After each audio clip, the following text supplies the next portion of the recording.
ধান দিয়ে তৈরি হলো দুর্গা প্রতিমা।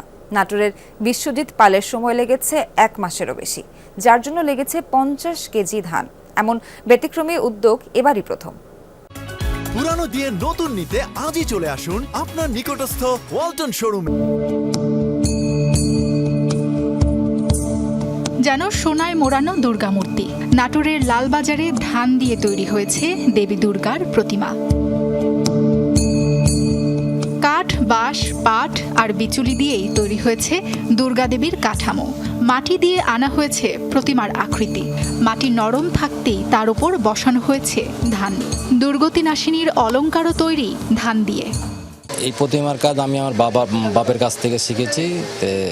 এই করার পর আস্তে আস্তে আমি প্রতিমার এই কাজের নতুনত্ব কিছু চিন্তা ভাবনা আমার মাথার মধ্যে আসে।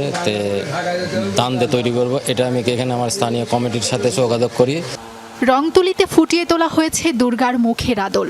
সাথে আছে তার 4 সন্তান লক্ষ্মী, গণেশ, সরস্বতী আর কার্তিক।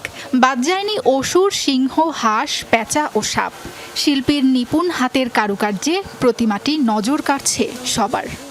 এবছর আমি প্রথম বাবার সাথে এরকম ধানের প্রতিমার কাজে সামিল হলাম। খুব ভালো লাগলো, একটা ভিন্ন রকম পরিকল্পনার এই কাজে সামিল হতে পারে। ধান দিয়েও তৈরি করা যায় এমন একটা প্রতিমা, তো আমরা ওটাই দেখতে আসাতে আমরা দেখলাম যে সুন্দর একটা প্রতিমা। ধান দিয়ে যে এত সুন্দর একটা প্রতিমা হয় আমাদের দেখে খুবই ভালো লাগলো।